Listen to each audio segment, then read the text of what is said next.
Good evening, everyone, and welcome back to another episode of Ghost Education 101. I am super excited to be here, and Philip is joining me today. Welcome, Philip. Great to see you Hello. today.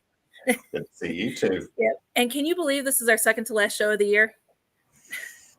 No, where's it gone? This year I is just disappeared. But they say, when you get older, that time flies. Exactly. And for those of you watching, we will talk a little bit more about our last show of the year at the end when we do our final recap of the show. But I do want to welcome our guest as well. Welcome, Kevin. Thank you for joining us tonight. Thank you so much. Thank you so much. So I know Philip is always the one with a whole bunch of questions, so I know he's just waiting to get that started. But why don't you let our listeners know a little bit more about who you are and why we've asked you to join the show? Yes, thank you so much for inviting me. My name is Kevin, and I'm a psychotherapist, and I'm very much invested in this field as well as other sort of anomalous experiences. But just to give the background to really my journey so that the people, when they hear me use the type of jargon that I'm going to use, they'll understand where I'm coming from. But I really grew up Catholic. So really was in the field of, or in this space, should I say, of believability. So I grew up with this sort of natural element that God exists or other exists and that sort of thing. And then really coupled with that, sort of going back to when I was born in Puerto Rico, there is the ancestral part of it. And so for me, it's the Taino Indians. And so there's really a lot of rich history that I hold to and that I really use to sort of move forward in life. And so, um, which is really an interesting thing when it comes to believability, because here in the West we talk a lot about you know belief and how we construct beliefs and how we use opinions, assumptions, ideas, all these things to sort of put beliefs together. But there's quite a bit of spiritual traditions that talk about that there are times where belief is actually given, that it comes from something external. And there are a lot of spiritual traditions that really flow like that. And across the globe, there are people in groups that really hold to that.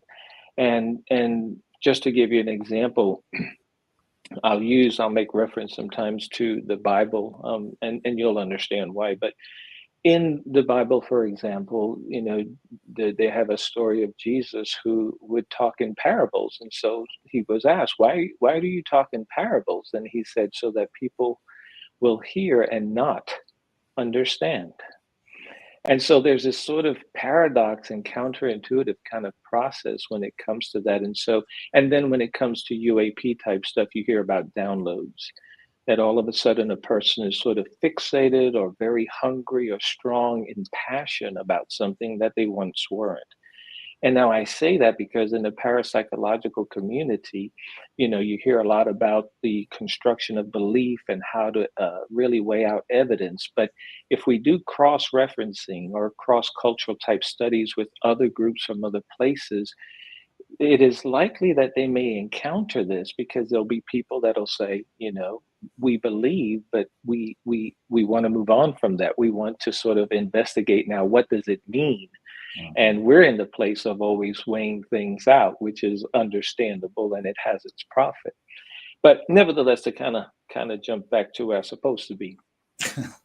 So really from there grew up with a religious background, with the believability. Then I moved around in spaces and went to a Pentecostal college, and then from there I went to a Presbyterian seminary. And then once I got that done with, I went and did one of my first trainings as a chaplain, and that was called clinical pastoral education, which is a real intense introspective kind of work. It's almost like 40 hours a week, with a small stipend, but you work in really good places. And I got to really handle psyche and spirit together at a residential facility for psychiatry.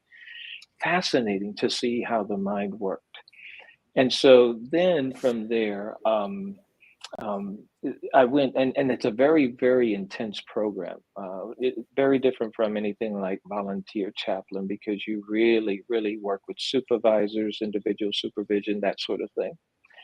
So then from there, I moved into my first career, which was hospice, and I was in hospice for 15 years. I served as a chaplain, and it was really, a lot of people say, "How did you do that?" Well, I really didn't know how to answer that, but I felt comfortable. But at the same time, I sort of sensed the challenges, when you're working with people.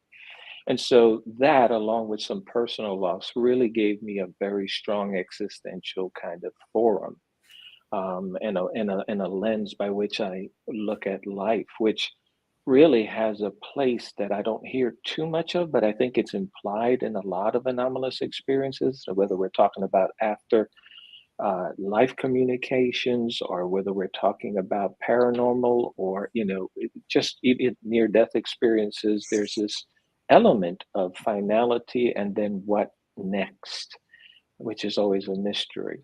So then, just to make it short, from there, I was a Navy Reserve for some time and went overseas for a 6-month deployment, returned, and that's when I said, I want to do more than just work with the dying. I mean, I appreciate it very much, but I wanted to do more than that. It's like that proved to be quite heavy. So then at that point, I went back to school and for counseling. And I think I'm coming on 10 years now working on the field, and I worked quite a bit with trauma, anxiety, and depression. And so then I said, I'm almost 61 now. So I said to myself, what do I want to do with the last 10 years of my life? If I have that long, hopefully more, but if I have that long, at least to work with. And that's where I really want to focus on working with, whether it's UAP type activity, whether it's paranormal, near death, things that I appreciate, that I enjoy studying, that I enjoy working with, and the people, because there is this sort of stigma in a lot of these areas. And the unfortunate thing is that there are people, very, very bright, very functional people who have encounters, whether it's families or whether it's investigators. And who do they go to? And the fear of going to a therapist is high and mighty. And Yeah. so I want this time to be a time where people will hear that there are people, there are professionals who are sympathetic to the cause. They don't always have to believe in everything that they say, but they're sympathetic to the cause and they won't sort of make quick judgment on a person. Anyone that can do hospice is a special person in my Mhm. book, because Mhm. I remember how they helped us with my mother, and that's like Uh, these people are a different kind of people. That's all I mm, could say. So thank bless you. you for doing that. It was quite. Those people were amazing. That's all I could say.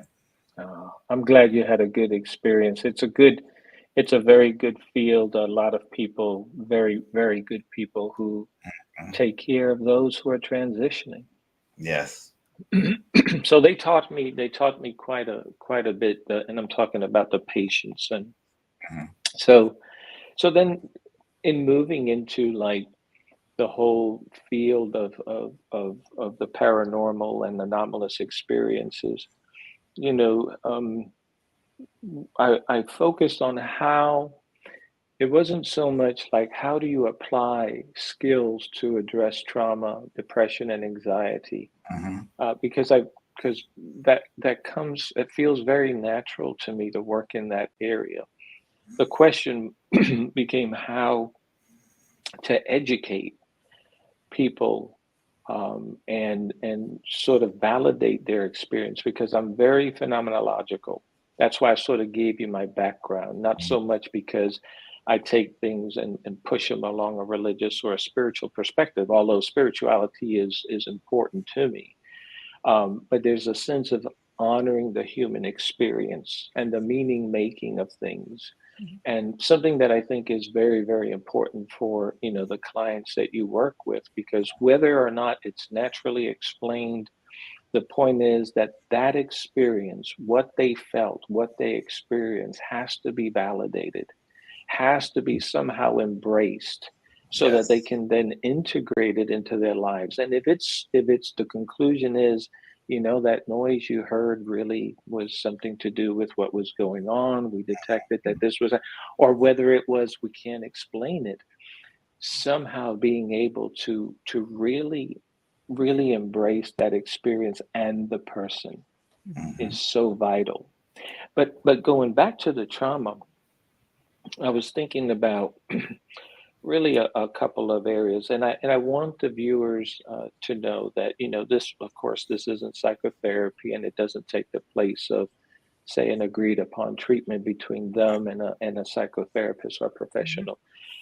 These are my opinions, and I want you to sort of verify them. But when it comes to trauma, and I was thinking about this, about really specifically working with investigators, Yes. there's two places that my mind goes to. Now, just to sort of set the stage, every every therapist will do an assessment, Hmm. and that's just natural. Now, where the viewer can find some comfort is that there are someone like me, I will do an assessment in the name of ruling out some concerns. Hmm. But I don't begin with concern if someone says to me, Kevin, I I feel like I'm making this up, but I feel like my mother who passed, I feel like I am sensing her spirit close by, or something like that. And but for me, it's more of understanding the background and the history, the mental health history of the person that Hmm. I'm working with. It is not as a result of telling me that that they're experiencing something paranormal. That's not the direction that I go. And I say that because when I first meet somebody, I want them to be comfortable. And when they come to me, whether it's a strange activity of some sort, paranormal, or even if it's something UAP-ish, to me, the goal of an assessment is simply to rule out any kind of concerns that might be there. But even if I was to find something, that doesn't mean that it is the cause Hmm. of the experience. Could And you that's where Mhm, just interrupt you? Could you yeah. explain maybe what those things that you would be looking for, Okay. Okay. so Sure. people would, and also what UAPs are for those who don't know? Okay. Okay. My apologies. It's unidentified aerial phenomenon or anomalous phenomena. But really, UFO, if it's much easier. So when I do an assessment, there are things that I look for, and that is, of course, there's the typical kind of looking for sort of symptoms for depression or whatever it is that they might be coming to me for, and what the presenting problem might be. But especially when I'm dealing with anomalous experiences, I want to know things like if there's any history of schizophrenia, Yes. if there is any schizoid personality disorder, if there's been any type of delusions or psychosis. Now, I'm not one that does testing. That I'm not qualified to do that. And sometimes I like to work with a psychiatrist to sort of be able Yes. to really ensure that this person really is okay. But I look for these things not just in an initial way, I look for them also by really a relationship. My style of working is very relational. And so it takes time to really get to know somebody. And so when we get together, I want them to feel safe. I want them to feel that they can trust me. And that's very, very, very important for the efficacy of therapy. So I look for these types of things, but now kind of going back to, I've seen what delusions are, and I've seen what psychosis looks like. I mean, when I worked as a chaplain in the psychiatric setting, it was very, very obvious, and I got to see it in action. And it's very abrupt, it's very random, it's very bizarre. I say that because I don't want people to feel that because they have these experiences that Mhm. it's something like that. There are patterns that I look for around that. So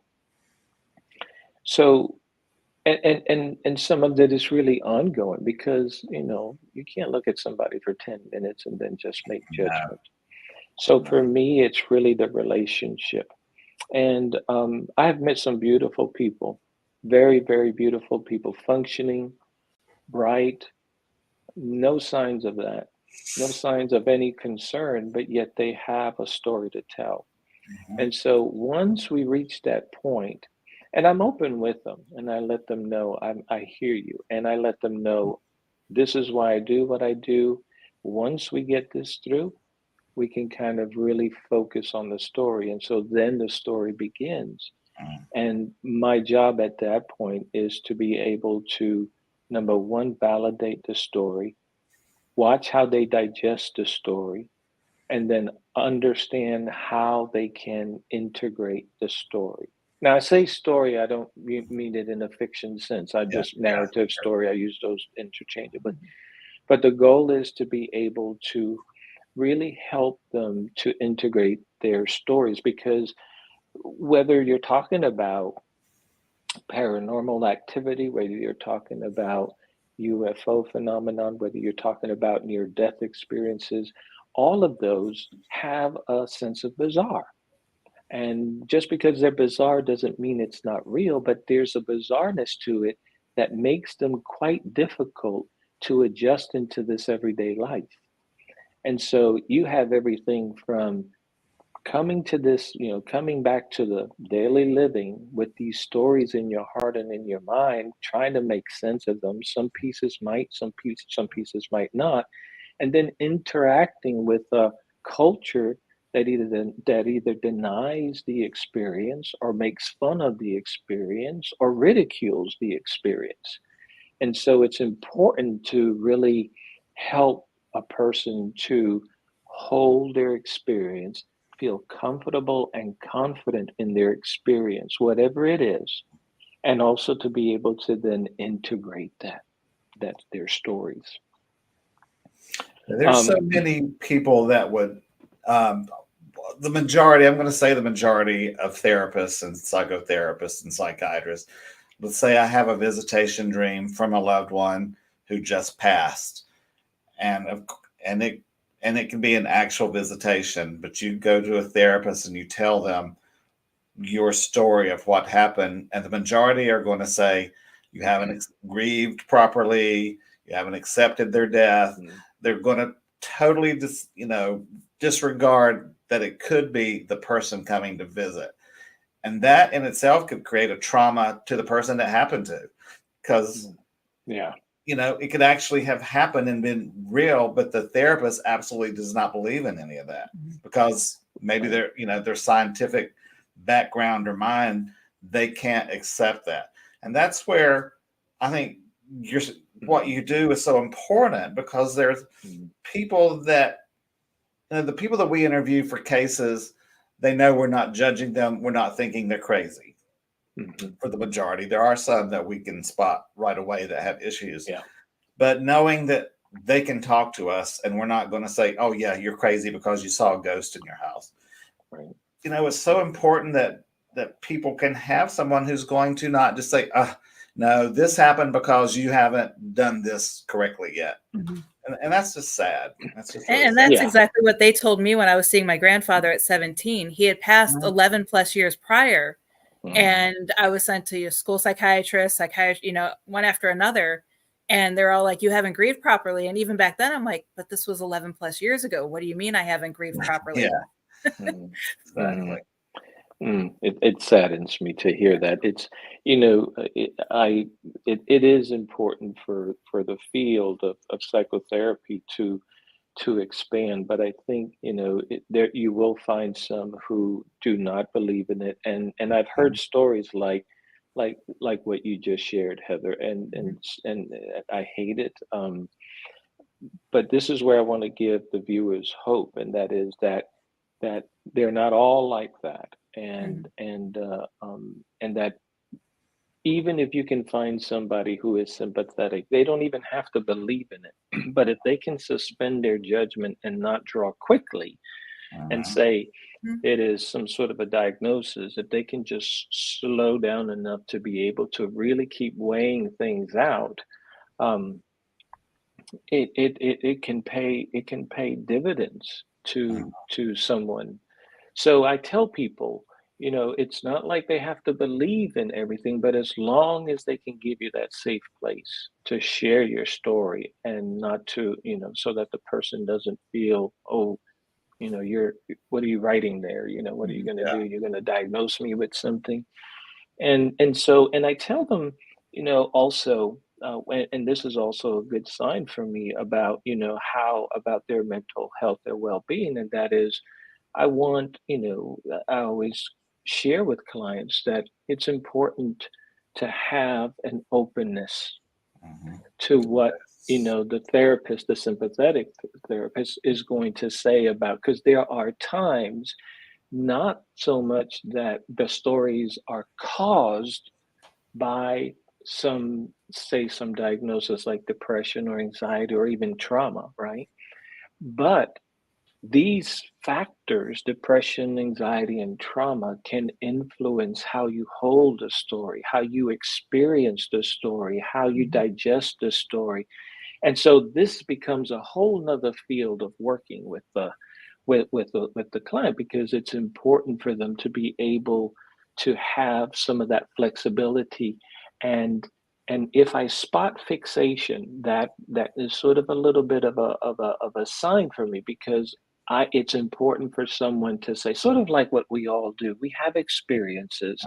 And I share some in my books, and I share some with people about experiences that I've had with spirit, or at least as I understood it. And I will go through the channels, sort of like, I can understand this can be explained and what have you. I can kind of do all of that. But then there's a place for me where I can feel celebratory. I can celebrate in the experience, even if I don't know fully what it was. But I nevertheless, if someone was to say, what if that wasn't a spirit, Kevin? I would be like, I'm okay with that. I got you. I know there's so many factors that Yeah. come into play. But if I have that openness, and I can sort of hold conversation with you about what if it's not, while at the same time being able to sort of enjoy whatever it was at the moment, that's a beautiful form of flexibility. What I Yeah. get concerned with is when someone says, this was it, no other way. This was it, and Yes. there's no other explanation.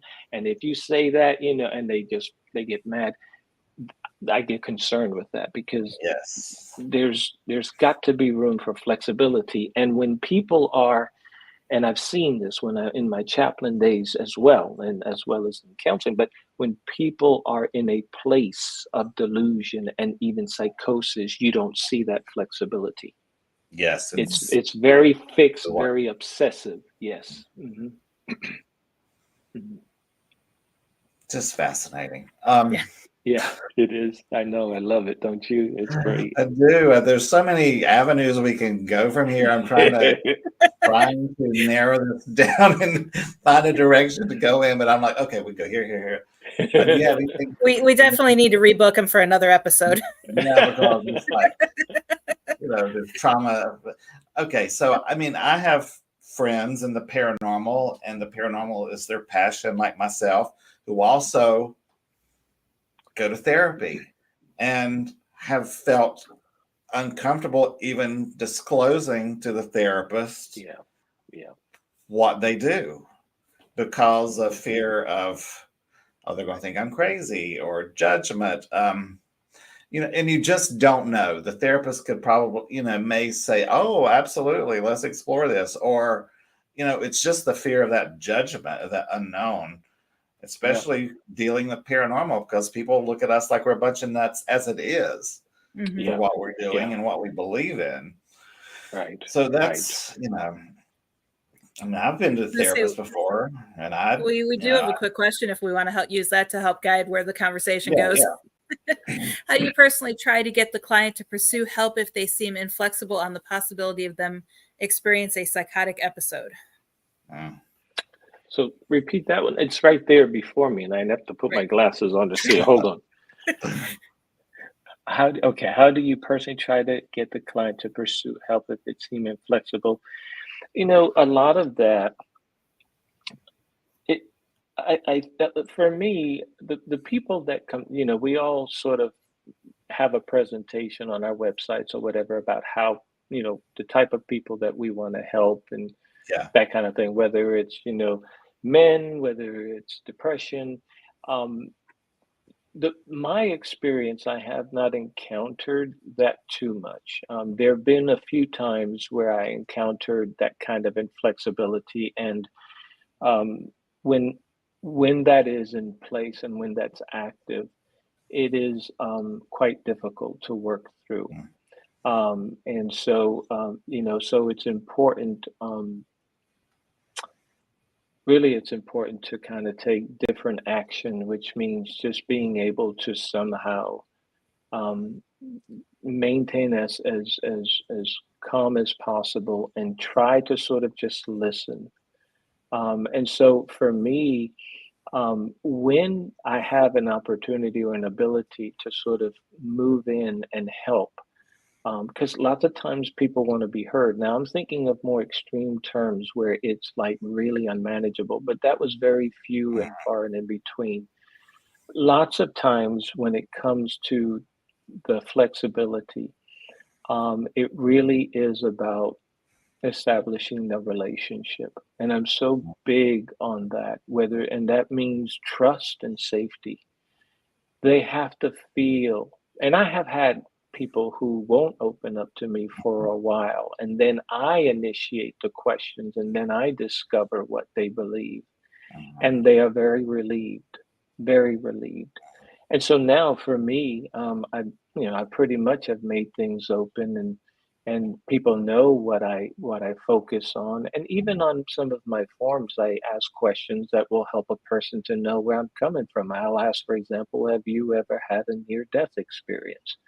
Have you ever had an experience where, you felt like someone who died was close to you or felt their presence?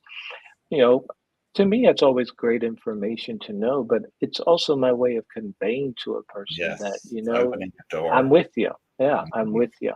So I'm sort of initiating that action. Lots of people will go to therapy and never say anything.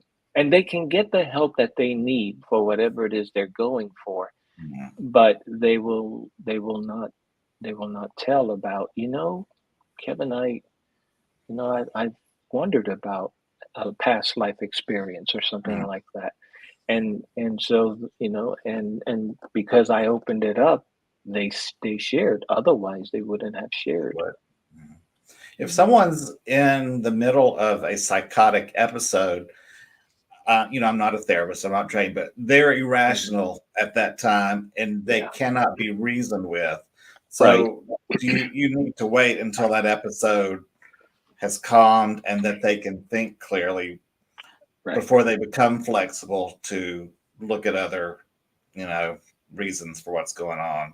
I mean, a psychotic episode is, you have no control of yourself at that moment. Is that, am I correct on that? Yeah. When you're psychotic, you don't know what you're doing. Right. It is, it's rather strong and it's inflexible. And and so it's difficult to reason around that, but it's important to find a way to sort of do so. But that's a challenge. Now, speaking of trauma, do you find that people, I'm not talking about paranormal investigators, just like, let's say, Joe Blow is at home and they see an apparition walk by, and it's something that blows their mind. They don't know what's happened to them. They've been brought up in a church, and the thing that's happened to them goes against everything they've been taught and that they know, and now they're questioning everything. Is that the kind of trauma, if they're willing to share that story with you, is that the kind of trauma you have worked through? Because that type of thing can be life changing. Yes, yes. I mean, Yeah, when I think of trauma, I think of big T, little t. And the big T is that there is an official diagnosis for trauma, and such as PTSD. We've all heard of PTSD. yes. And there are certain criteria, whether they're intrusive thoughts or whether they are nightmares. And and I think there's just one or maybe two, one or more of those types of symptoms. A strong sense of avoidance. I always talk about, how, say somebody comes from war Mhm. and they, then they're back home and then they go out to walk the dog and they're walking the dog on the sidewalk and there are cars going by and then some cars or trucks wheel pops and the first thing that person does is duck for cover and all these memories come back about, the war. you know that would constitute big T, because it sort of fits the criteria. But lots of people have a sense of trauma or an experience that feels traumatic that doesn't necessarily make it to that level, but nevertheless, it was very traumatic.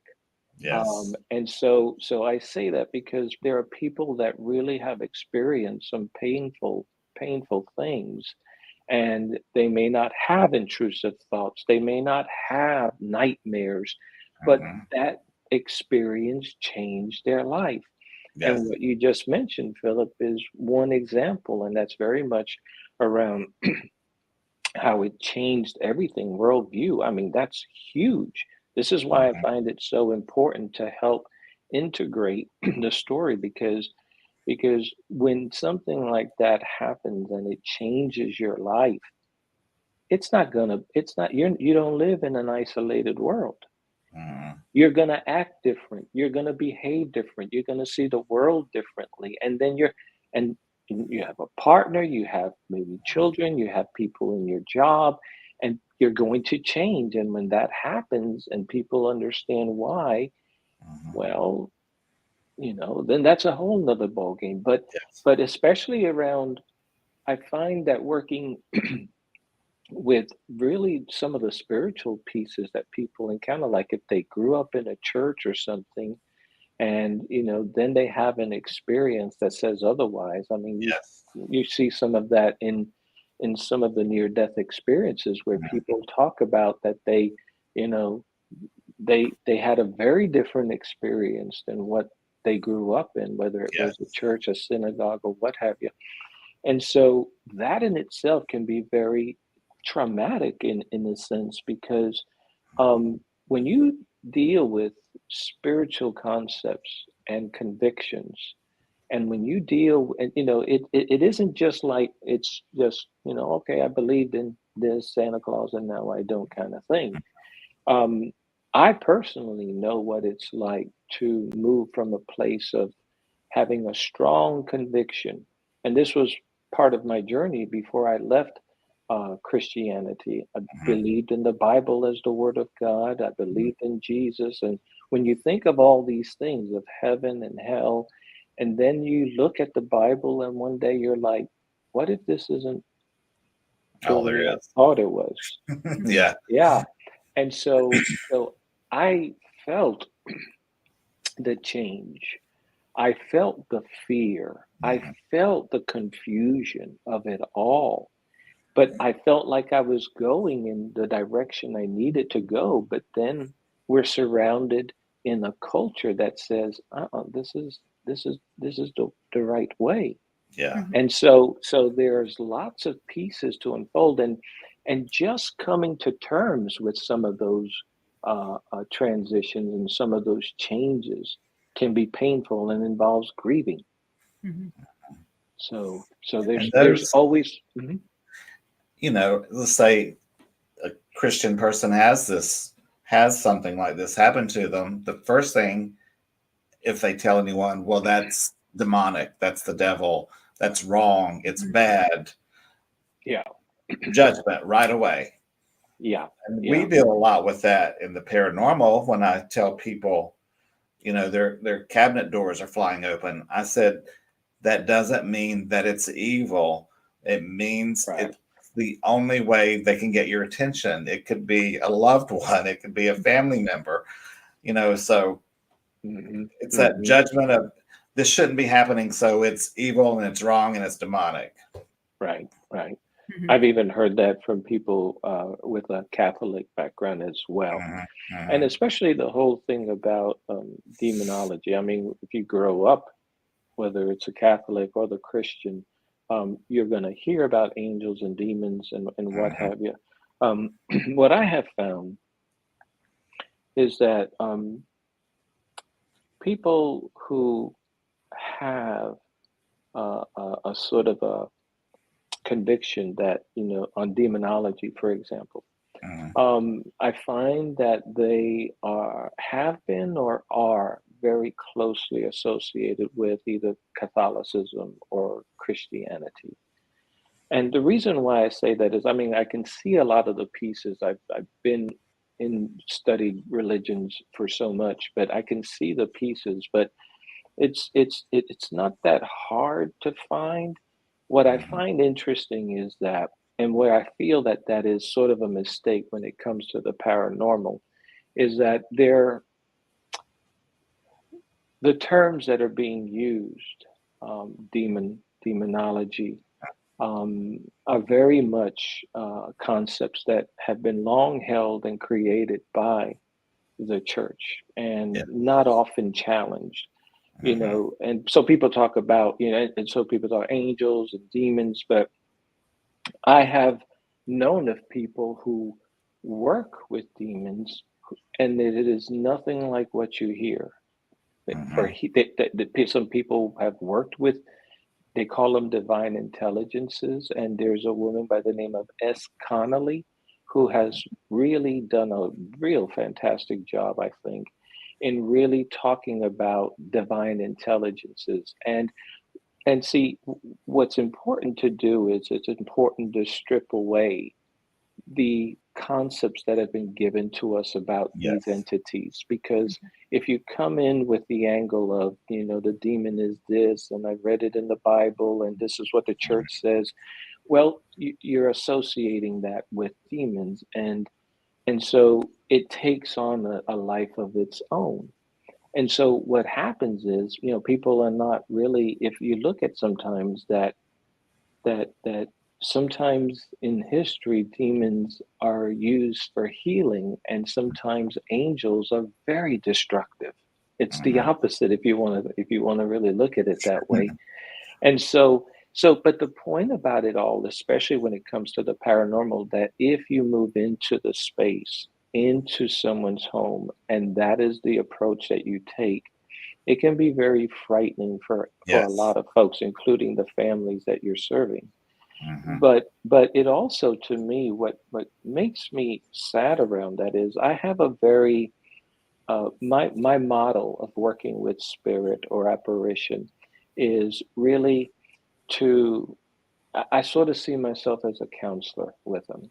And there's this sense of, even if there is sort of this jolting effect or this sense of sort of, oh, they're mad or whatever it could be, I don't conclude they're evil. I find myself really wanting to reach out and say, what do you need and what do you wish to hear? And so mhm. it's much more therapeutic. I think Amy Bruni, I think you're familiar with her, but Yes.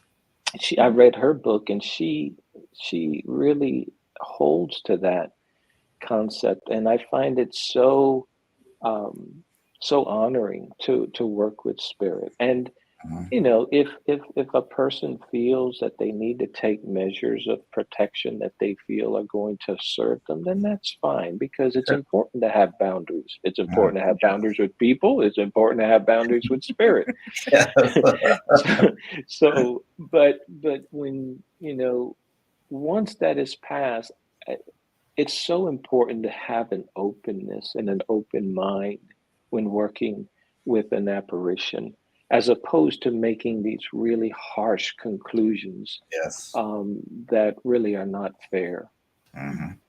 Well, so much religion was created to control the masses and people to get them to do what they Mhm. wanted them to do. When you look at, you know, a lot of the old popes were about as evil as you could get with the things that they did with their religion as their army. Mhm. So but Mhm. people Mhm. don't question religions like they should, I believe. Yeah. They Yeah. just that's the way it is, and it's not different. If I question it, I'm going to hell. So that's sad. I always tell people that if I mean, at almost 61, I'm okay to feel weird. I'm like, I'm okay if I don't, if I'm like, I don't conform to what everybody Yes, else is saying. But if you're told you're weird, that's a blessing, because that's that a truly compliment. is a sense of Yeah. becoming more of yourself than anything else. Mhm. Yeah, I had someone tell me once, said, "You just don't want to blend in, do you?" I said, "Why would I want to blend in?" I said, "People who blend in don't get noticed." Right? That's what Right? because he never wanted to stand out, and I was like, "Well, that's pretty sad," Mhm. Yeah, think about yeah, it. yeah. Life is too short to play the game.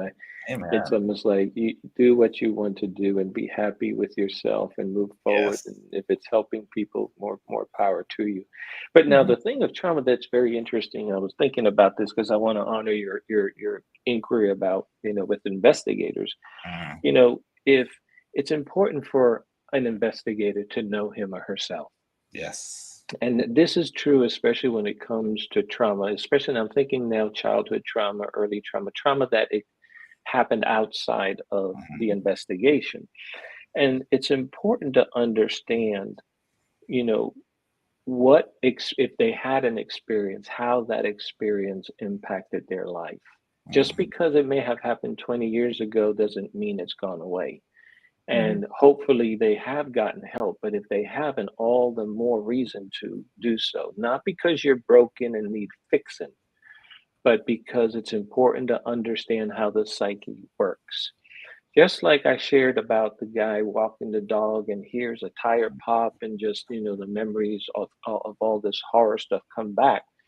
It's important to understand that if you had an experience, a horrific experience in the past, and that may have involved, say, another person, whether it was abuse or whatever it is, it's important for the investigator to truly take time to understand, even if it's happened a long time ago, how is this impacting me? Because when you walk into a home, you're walking with a team, first of all, and then say you had a bad experience with someone, a male figure, an authority figure. Well, what's going to happen when you're working with the leader? He's an authority figure. There'll be triggers that can take place. Mhm. And so you not that the person is bad, but triggers happen to all of us, but even so with trauma in the past.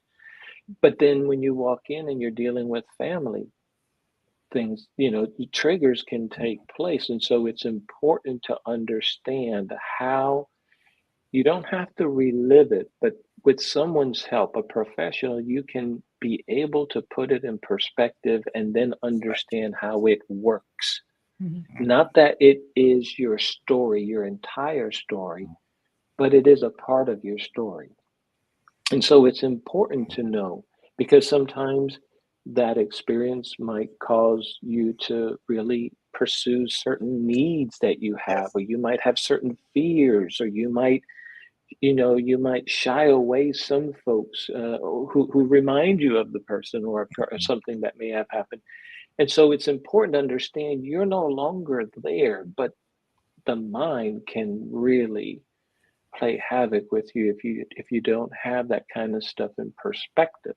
Mhm. And so for the investigator, it's know thyself, Mhm. know thyself. Going back to the time when I was talking about my chaplain days, very different from volunteer chaplain. This is nothing like it. My training and our training was so intense. And I'll give you an example of how introspective it is because, I think I did almost like 2.5 years of it. And when I was past my second year, every year, you get new applications. And so the supervisors checks to see who else is coming in. And so since I was there for a little bit, he let me and a couple of others sit in an interview. And here came a young man who wanted to work as a chaplain. Mhm. And so the supervisor was, the beautiful human being and very soft spoken, very kind and compassionate. And he asked the gentleman, "Why do you want to be a chaplain?" And the guy said, "I feel called by God to do so." Now, again, there's sort of another example of how sometimes things feel like the believability comes from outside instead of Right. internally, or just internal. Okay. So the supervisor listened, and then he asked him again, "Why do you want to be a chaplain?" And I don't know what went through the young man's mind. He may have thought maybe he wasn't clear or what have you. So he said it again. "I feel led by God to do this kind of thing." My supervisor asked him a third time. And at that point, he didn't know what to do with it. And my supervisor wasn't being disrespectful at all. He wasn't being facetious. He pointed out, "I honor the part of you saying God has called you. God, as you understand, God has called you." But then the point he said is, "But also know that there are psyche factors that are causing you to want to do this as well. Uh, Coming out of our own needs, for example, to be a minister or a chaplain is pretty powerful. mhm. I mean, we used to even get free parking. Um, but there is power there. Think about it if you were to work in a synagogue or in a church or Mhm. in a mosque. There you have center stage. There's so much there. And that doesn't mean that a desire for power or desire for attention is bad. It just means that these are normal needs, but Mhm. it's important for us to know what's moving us into the experience. And that's Mhm. the same Yes. thing with investigation. Why do Yes. you want to do this? Do you want to do Absolutely. this because it draws attention? Do you want to find this wow moment? There's so many things that come into play. Well, and if you come from a place where you've been wounded, for sure that's going to have an impact on sometimes when you move into the experience Yes. or into the investigation, and so you want to know thyself. I've known investigators who did it because they were afraid of death, which I found Mm. interesting. And we're looking for, is there more? Is this it? And I Oh, found yeah. that a very interesting reason for doing it. Hmm. And I know people that who've had paranormal experiences and are looking for answers is the reason they're doing it. There's a lot of Hmm. reasons why we do this. And when we have guests on our show a lot, we ask them, how did you get into the paranormal field? And Hmm. most had some type of experience that now they want answers and want to know more. And Yeah. the more you know, the less you know, and the more you want to know. So it's a double edged sword with what we do. It's like we Yeah. get so much and then we want to know so much. It's, Hmm. Hmm. but I find that doing this because you're afraid of dying that's one of the most interesting answers I've ever gotten from someone. They're afraid of death. Yeah. Mm. Mhm. Yeah. That validates my wish to sort of emphasize. I'm very existential. I founded what's called Conversing with Death. to Mhm. train. For a long time, I was training professionals, mental health counselors, and healthcare Mhm. workers. And it was all about training them to move into their own existential angst, Yes. not so much how to help somebody grieve a loss or a death, or how to help somebody. Mhm. That comes naturally, and many therapists do that very Yes. well.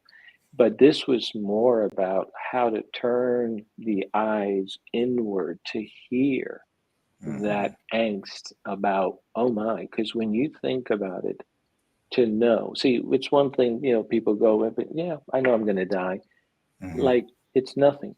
When you stop and think, when you stop and think, any place in your house you want to point to, this anywhere where you spend so much of your time, and if you Mhm. can almost in your mind imagine that place empty for good, where you will never occupy that space anymore, Mhm. things begin to sort of bubble, and then you Yeah. can feel it rising because you're starting to move into the language of death from a felt sense experience, not Yes. from an intellectual. And so it makes sense that when people go into the paranormal, they're looking for answers, but they're looking at it from wanting something that is not just intellectual, but Mhm. they're looking for that felt sense experience that will tell them more connection, Yes. whatever it is that they're looking for. And so to me, um, whether it's UFO, whether it's paranormal, of course, obviously near death experiences, Mhm. all of these imply the brevity of life, imply the last breath. And so somehow, somewhere, there's got to be attention drawn to that this is a sense, because in a way, if if if I could have an experience that proves that there's life after, well, that gives me hope. Oh. That gives me a sense of Mhm. connection. So that feeds into that whole process. And so it makes sense that people would do that out of the, I'd say, fear, but yeah, I call it more existential angst, because it's Mhm. not something that you can overcome. It's something you learn to sort of embrace. And the older we get, the Mhm. more that if we're doing our work, the more we Yes. can sort of tolerate, man, Mhm. I mean, what is this life all about? You work so hard, you accomplish so many things, and then we have to stop. Yeah. If there's one thing hospice taught me, and it taught me so much, to watch people, vibrant, bright Mhm. men and women, all of us not be able to know how to walk, how to talk, Mhm. Mhm. needing assistance to go to the restroom, Mhm. calling their son or daughter by the wrong name. Mhm. When you see that happen, you're like, wow, that's the process of phasing. That's the process Mhm. of aging, illness, and dying. And so Yeah. I hope that there's more emphasis around the paranormal around this. Mhm. Not that not that it has to be the focal point, but it's for sure somewhere there to deal Yeah. with. I was, my mother had Alzheimer's for a long time. And, Mm, it is devastating to hear, your mother say, now, who are you? But I have this slight advantage of being a medium that I know her soul right. could hear me, Mm, whether she could or not. hmm. And I would talk to her that way sometimes. Mhm. And Yeah. even as she was going, which I saw her leave, which was beautiful. Mm, When my sister left the room, I said, "No, mother, I know you think it's going to be one way, but you may learn some new things when you get over there." Because she was very religious and Bible and Jesus, and Mhm. I just believe differently from what I know and what what I do. And I was just saying, now look, you help me when you get over there. If I need you, you come and help me. And I'm telling her all these things. Of course, she's totally out of it, but being able to converse with her soul was, a wonderful advantage. Yeah. So, yeah. Yeah. but some people don't have that luxury of, being able to Right. do that. So that's something that I think is so healing when a medium can help someone heal through connecting them again. Yeah. Yeah. Yeah. I mean, this brings me back to my hospice days, and it was interesting. It almost, there were two things I'd like to talk about. One about sort of when patients would kind of reach out, or and they Yes, she would did talk. that. Oh, yeah. Yeah. See, I It's want to like, say and I something. said, "Who do you see? Do you see Grandma?" And because I knew that's who she was seeing because I had felt her there, and then she just laid Mm, back down. So I'm sorry, I didn't mm, mean to interrupt, but I've seen that. no. Yeah. Yeah. It's fascinating, and I came to some conclusions around that. But excuse me. But what you were saying about, the whole experience of talking with them, there were times where it was almost like you would wonder, is this a passive thing? Is this Mm, just completely passive? Because um, there were times where a patient knew when they were going to die. There mhm. was a time when it just didn't feel like it was just a passive thing, almost like they were co-creating this moment with God, Yeah, however they understood God. yeah, And then you hear stories like, somebody staying with mom or dad at the hospital for 23 hours and 55 minutes. They step out to get a Coke, they come back and and they're they're gone. gone. And it's almost like, you know, there were theories around that. And theories Uh-huh. like, well, maybe they didn't want you there, which, Exactly. just Yeah. sort of their way of protecting you or whatever.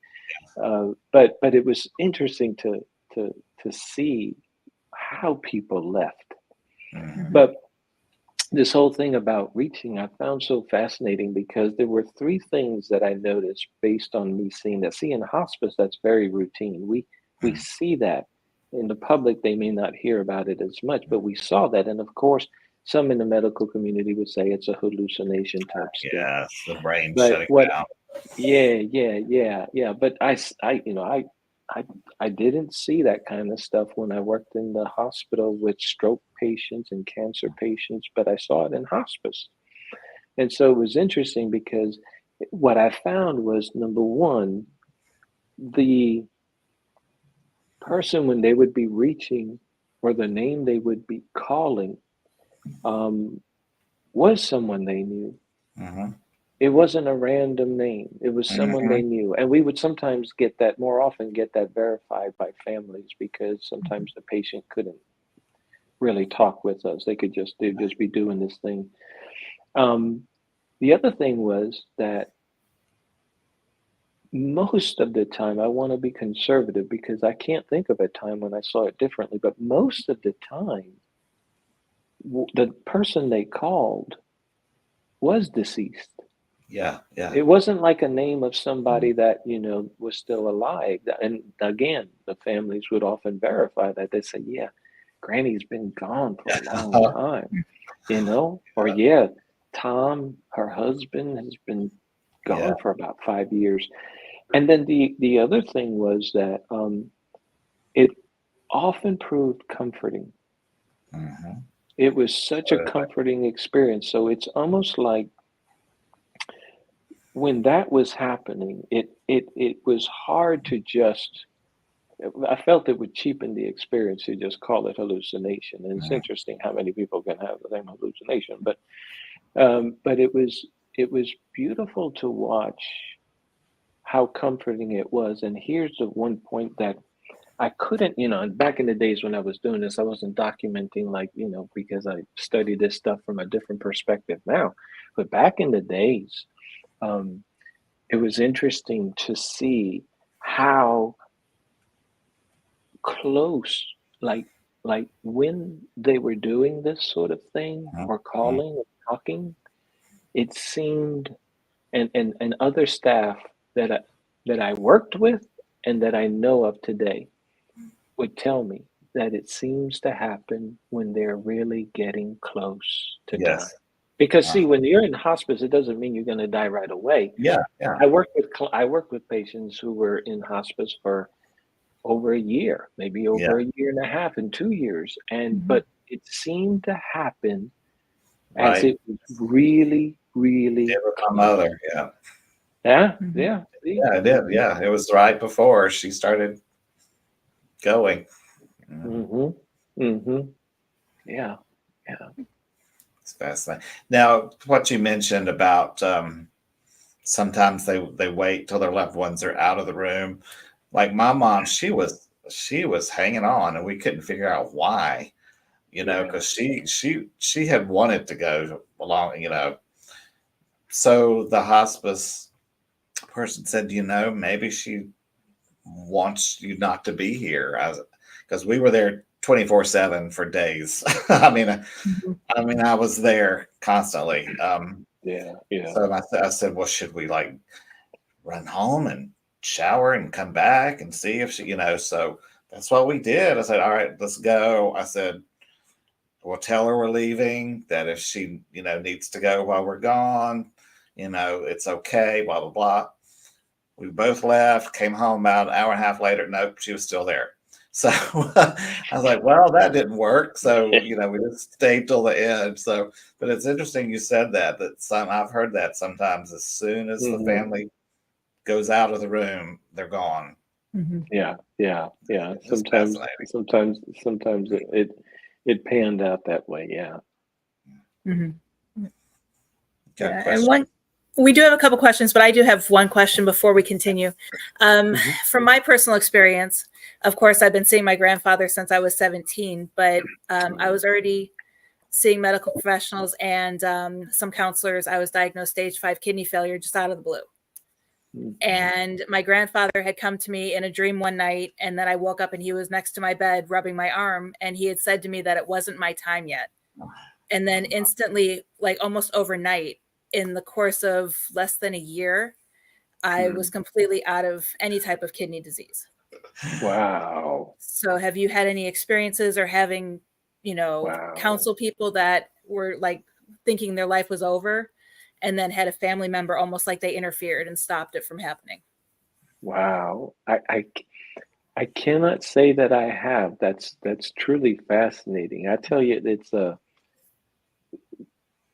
it's interesting to sort of, for me, I think about in my own work, there seems to be that emphasis on sort of having an ability of some sort to sort of heal thyself. I Mhm. don't know what that all means, Right. but it gives there's a sense of empowerment in that. Where it's coming from, I don't know, Hmm. but it's almost like a message of like it's a message of empowerment in some ways. I can't put this stuff into words Hmm. because it's sort of Right. like still I'm engaging with it.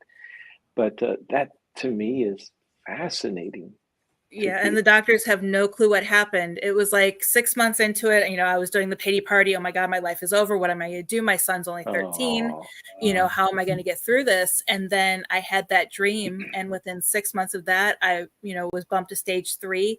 And they said I was mm, pretty much out of the woods. And then the last 2 visits I've had no signs of kidney disease wow. whatsoever. And It that was was how almost like I long never had ago? it. It was 2018. I was actually called by my doctor as we were getting ready to board a cruise, telling me to get to the ER immediately because my Oh, recent blood work came back saying that I should be in kidney failure. And I had Wow. no signs, no symptoms, no nothing, but all the blood work showed that I was, basically dying. And the kidney biopsy came back Wow. completely clean. And, Mm, but yeah, and then it just suddenly reversed itself after that dream. that's you had work powerful. to finish. Yeah. Wow. All those That's books had to that's be written. I know. But weren't going to write themselves. I know. But yeah, even my doctors are like, we don't know what happened to cause it, and we don't know what happened to turn it around. So I mean, they're still Well, baffled as to what happened. I would think so. I mean, reversing that? Wow, there's no Yeah. such thing, right? Yeah. They were already talking, okay, we need to get you tested to get you on the, the list right away. But yeah, but because the biopsy came back negative, they couldn't put me on the list. So there I'm, even thinking, okay, now I have no choice, but this is the end. And it was hard for me for a while there, but I got through. Surprise. Just kidding. I know. It's like I almost keep thinking that maybe it's a flash forward or something that, when it is my time, that's what's going to happen, but I don't know.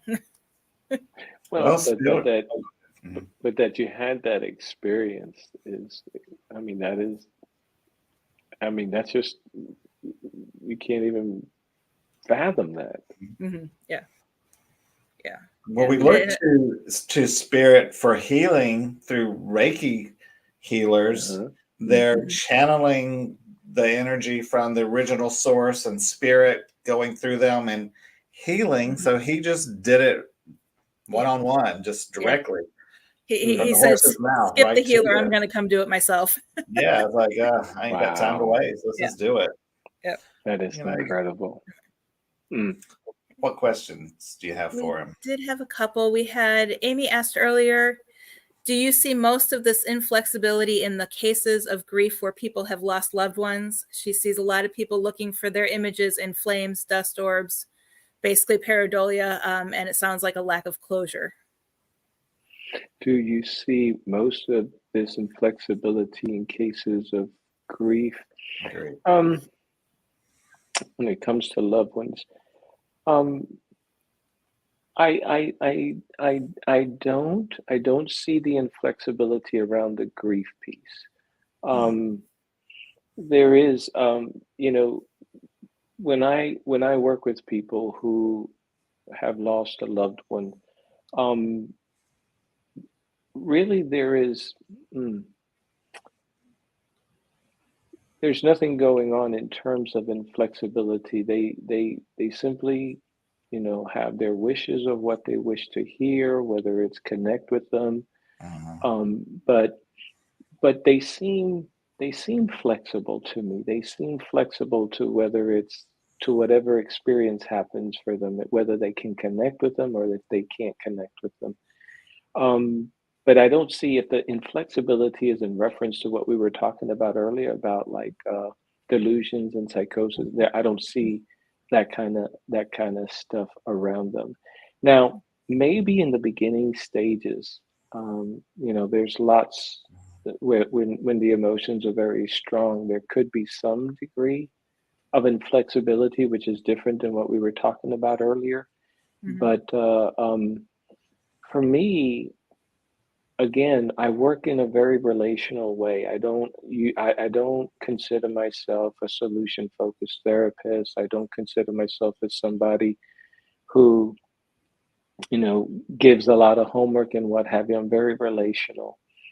And I've done this for a long time. And so when I work with people, there was something, again, going back to hospice, that sort of taught me a lot, and that was the courage to be in the presence of helplessness and not being able to change the circumstances, but yet holding the people who are grieving close and letting them know, I hear you and I see you. Those things might sound very, very like, of course, like very basic, but when there is a relationship where there's trust and safety, and I could speak freely like that, people seem very, very open to whatever might be necessary for the healing process. And if it amounts to not sensing their loved one when they wanted to, they seem to find some sort of peace with that. And then when they do have it, it's all the more. Now that I've also had clients who have experienced things where it was, where they could sense, and sometimes I could sense that their loved one was present. and even when we did that, there was no sense of inflexibility. We both knew, okay, maybe this is that. But Mhm. there's this thing about sensing things on a deeper level that Yes. sort of bypasses the intellect. I get it about, trying to weigh information out, but but you can sense things on a deeper level. Now, but even if I didn't sense anything, and they told me they felt that their loved one was close, I would validate their experience. Mhm. Mhm. I mean, if it's healing them and helping them cope and Hmm. manage, there's Hmm. nothing wrong with that as long as they're living in a healthy way, Yeah.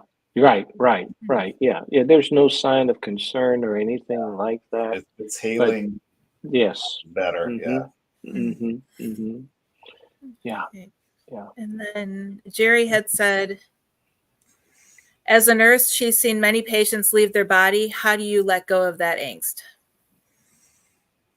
How do you let go of the what type of angst? Like, I think she means like her actually witnessing them leaving the body. I'm assuming, Jerry, if I'm wrong, let me know.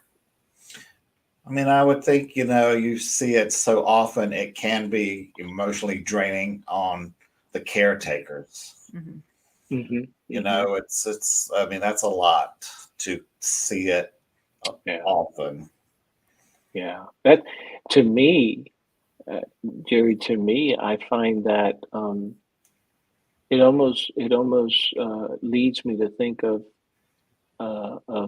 a gift or a skill that you might have, because as many times as I worked around hospice patients, I didn't see that. And and so to me, I'm thinking that you could see something like that is really interesting to me. She has a lot of abilities, so yeah, I Hmm. know her. Hmm. Yeah, and she Yeah, said that yeah, that we were correct in that she's especially seen it in babies.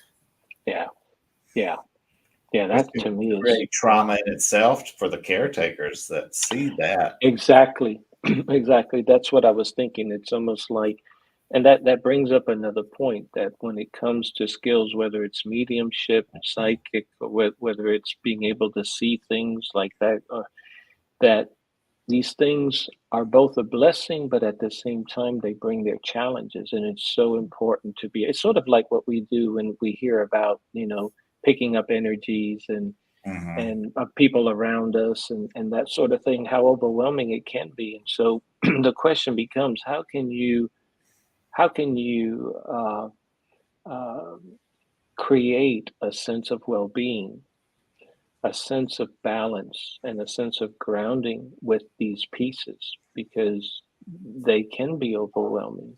And then depending on what's happening in your own life during that time Hmm. too. Hmm.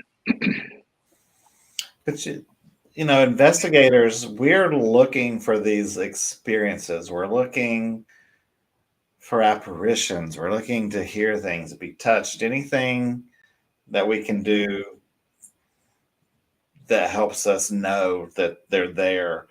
But when something does happen that is very jarring or shocking or traumatic that can cause trauma, Yeah. those things do happen with us, and it's happened to me, and they can be life changing. People, I'd love to see a full bodied apparition. I have not, but Mhm. that could be a completely life changing occurrence.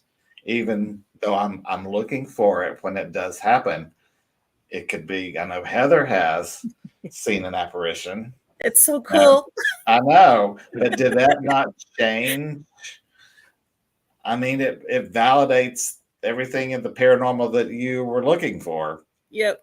Yeah, and I was so mad at myself too. I had a camera and I didn't try to think of taking a photo until he was gone. Oh, May have not been in the photo though. Right. yeah, yeah. Yeah, my experience that I had early on was physical and painful and completely unexpected and off guard. And I tell people on Ghost Ed all the time when we're talking about new investigators that this is not a plaything. It's not a joke. that it is real and it happened to me and it can happen to anyone. Um, I mean, I was sore for about 2.5 days after this incident of being hit. Mm-hmm. Um, but and I mean, and it's changed my life totally. And of course, I have tremendous respect for paranormal, and that's what I try to convey to so many people. Like, you have to be prepared. Things can happen to you that will change your life and your perspective on everything you think you know. Because Mhm. I Yeah. did not know how it would this what happened to me was even possible. I still don't know how it's possible to have happened. Yeah. Mm. And it happened to two of us. It wasn't just me. I had someone standing next to me that it happened to also. Wow. So it was not like there wasn't witnesses. But Mm-hmm. Mm-hmm. and it's just, and I was confused for a couple days, like, oh wow, this is no joke. I've got to really change the way I look at things Mhm. going further. If I Mm-hmm. go further, and it made me want to go further because I did find it fascinating once I got my head back on straight about what had happened. But that was traumatic. It was a traumatic experience, but I didn't have any long lasting negative effects from it. I had a lot of effects that helped me grow and be better Yeah. at doing what I'm doing because of what happened. But if something like that had happened to someone that was not in the paranormal community, Mm-hmm. it would probably send them to a nut house. I mean, Mhm. Right. because it Right. was Right. so traumatic. Yeah. Yeah. And so that again, that it's to me, I don't know how people sort of wish to sort of prepare for this, but if they Mhm. understand how serious it is, Yes. they might want to do something, whether, and I guess the sky is the limit in terms of how to do so. Hmm. But definitely, I think to me, even in general in life, I'm to the place that, I wake up at 4 in the morning and I do my prayers, my meditation, and Hmm. then I have my cup of coffee and I look out to the stars, but there is something about this sort of deep, uh, contemplative place of preparation is so important just to face life and deal with life. When you're talking about something around the paranormal and stuff, I'm thinking how important it is to develop skills Hmm. that will, whether you call it protect or whether it will just help you to sort of be in a place of balance or grounding, is Hmm. so important. Now, Yeah. everybody is different. You have some with greater energy, you have some that have less energy, you have some that struggle with anxiety, some that might struggle with depression, Yes. some that might have a traumatic past. You have all these pieces, so there is no one size fits all. But then the question becomes, if the investigator is going to prepare to move into a dark place, into a dark space where Yes. perception is skewed and all these funny things happen and that sort of thing, then how can she take care of herself? Well, one of the things that she might want to do is somehow balance that energy, right? So anxiety is energy, Hmm. heightened energy. So and moving into this space is also going to kind of create more energy. And being around people is going to sort of create more energy and different types of energy. And so the question becomes, how can she sort of soften that anxiety? Because once the anxiety is building, y- you're not going to think clearly. I mean, this is one of the areas right here that begins to shut down slowly. Hmm. Um, and and so and, and and that can interrupt some people who are psychics and mediums will say, that you don't want to be in a place of anxiety because that can Yes. kind of break the message. Now, Yes. someone who is maybe struggling with depression, what do they need to do in order to kind of move into that space? They may need to heighten their energy to sort of match the occasion and not get thrown off. And Yes. then when they're in the experience, how to be able to weather something like what you Hmm. experienced. I like to think of, when you're moving into it, it's not just an investigation, it's part of a journey that you're supposed to be in. and Yes. something that it's going to teach you for your life, for your future, Mhm. rather than just a sort of a coincidence kind of thing, that this is just something, oh, somebody just called us and we're ready to do it kind of thing. It's very serious, should be taken serious, and therefore people should prepare for the Yes. serious. Mhm. Yeah, Yeah. I've suffered from depression and anxiety as long as I can remember, and it's a managing situation. You Hmm. learn how to manage it and not ever let it get ahead of you. When it gets ahead of you, you're in trouble. Bingo. And and I have some PTSD from a couple of panic attacks that I've had in my life, to where at one point I didn't know if I was dead or alive when it was going on. I did not know if I was dead or not. Mhm. Hmm. That's it's a bad panic attack. But Yeah. that is energy. And in doing mediumship work, I have had to learn about shifting energies and raising vibrations and all those Hmm. type of things, which and it's Hmm. exercises, it is work, Mhm. it's it's there's methods, there's things to do, but you can do it. If there's people listening that have anxiety and depression, you can still do what we do, as long Mhm. as you have a good grasp on your mental health and Right. your depression and anxiety. Right.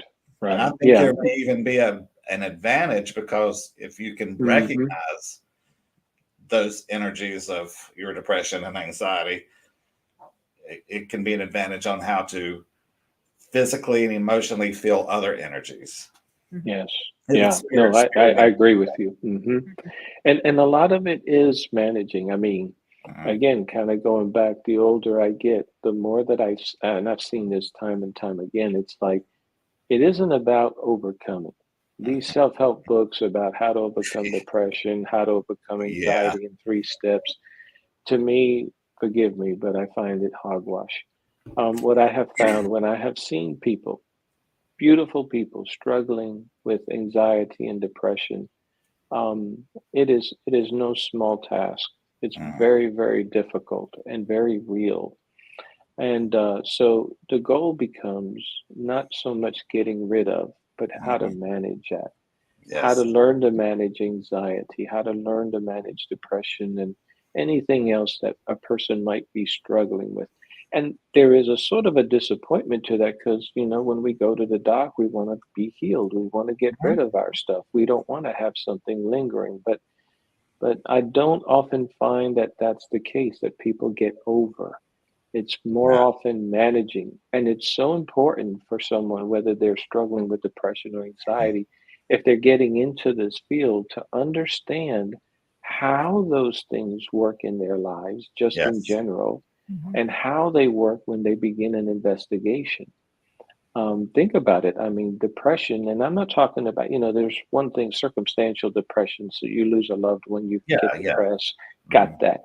I'm talking more clinical depression. And clinical depression can zap the motivation, it can zap Mhm. the will, it can Energy. really energy, it can cause you to see the world very, very gray, very dark, Mhm. hopeless. I mean, it can do so much. And then anxiety, can do the opposite. It could make, the very fears you have seem very, very real. Mhm. And all of that is not just isolated, it affects other people.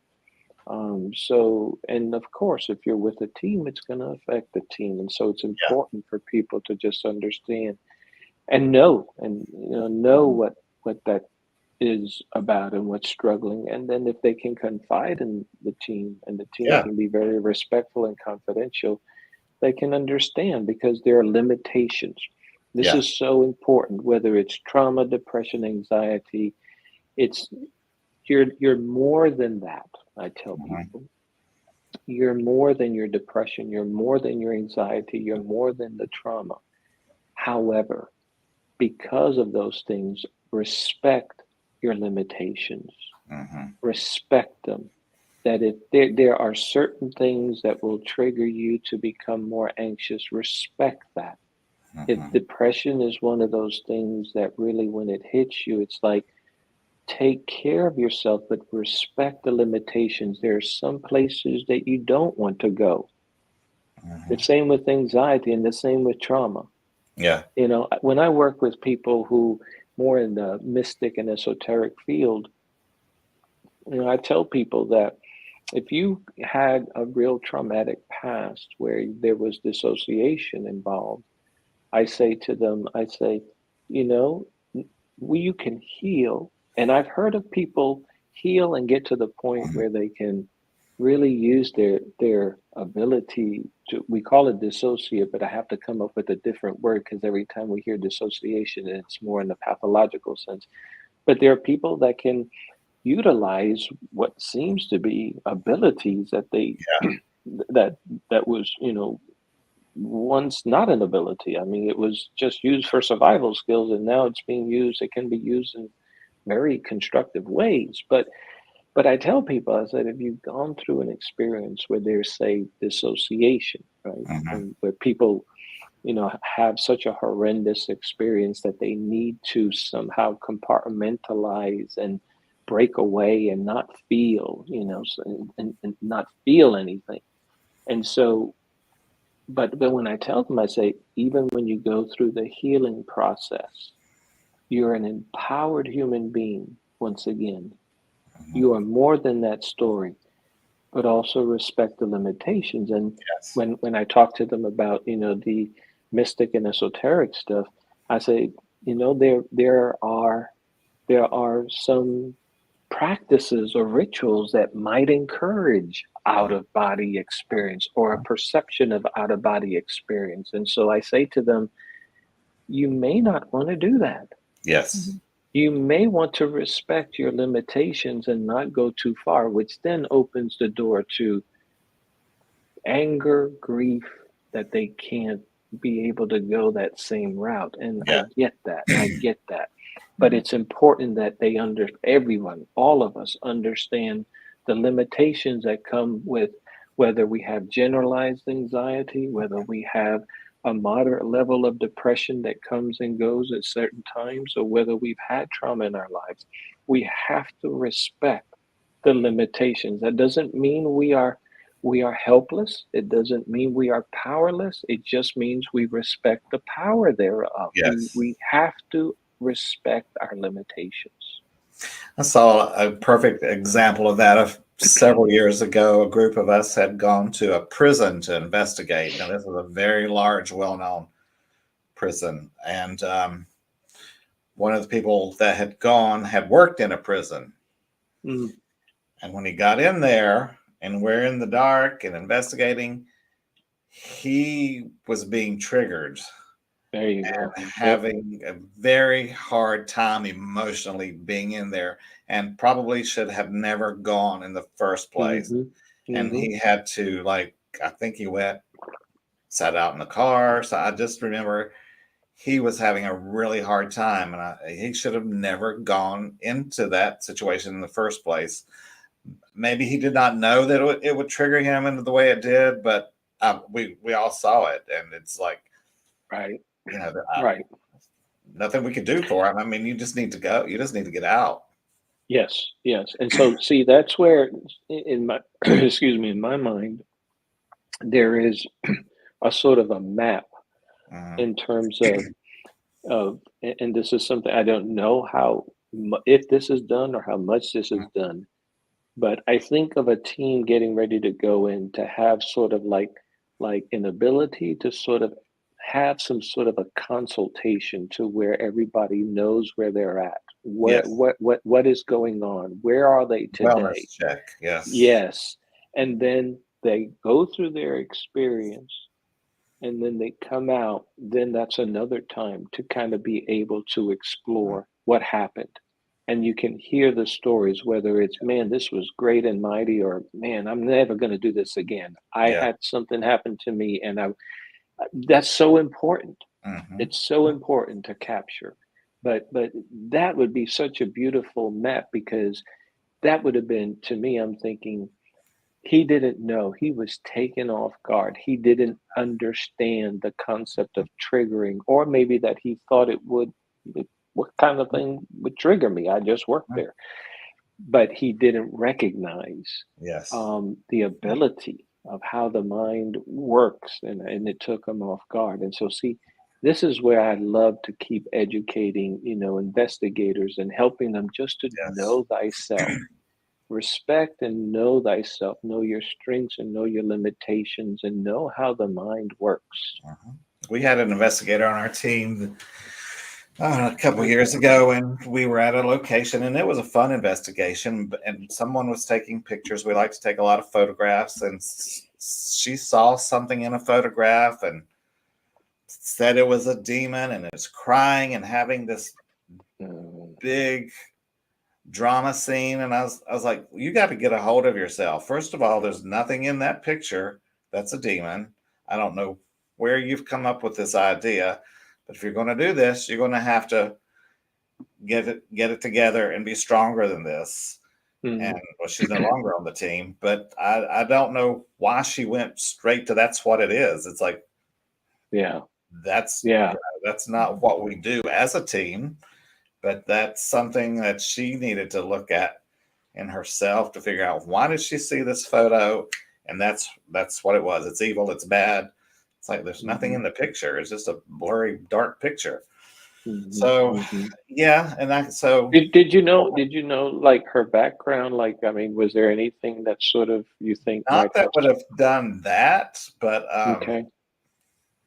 um, but I think she leans towards that. I've seen since she's left in the direction that she's went. There, she's really into the demon and that whole Uh, mm, ball game, mm. and that's not what we do on my team. It's like Right. we use Right. critical thinking. That's I'm a big Hmm. proponent of, like, we got to think this through. Don't jump to conclusions ever. So Hmm. yeah, Hmm. but it was just odd. I wasn't expecting it, and I was like, well, first of all, you should have come straight to me immediately as the team leader and Hmm. let me help you work through this instead of running around and crying. And yeah, so know Hmm. thyself is very important when you're doing this. Hmm. And that's a good example there. Not so much in the delusion or psychotic sense, but Mhm. the inflexibility. She Yes. didn't have the ability to sort of see an alternative and see whether she ends up believing that is, her Hmm. thing. But the point is that there was no move, no flow. There was No. no, "Oh, okay, maybe, Hmm. maybe this meant something else." It's sort of same thing with families. How much families want to believe something so strongly, and Yes. some of them can be so adamant that they Oh, will not accept no for an answer. we've had that a few months ago. They did not want to hear what we had to Yeah. say, and Hmm. everything that they showed us was easily explainable, but Hmm. they wanted it to be something else. And there's nothing we can do for people like that. There's Right. you just can't do anything for those people. They wanted it to be something it wasn't. And Mhm. Mhm. you just have to learn to walk away in this well, job, but it's not a job. But yeah, Mhm. so, and I don't know what their psychological reasons for wanting it to be something other than the natural Mhm. thing it was. And I Mhm. found that fascinating. It's like, why do you want this so badly to be something Mhm. paranormal?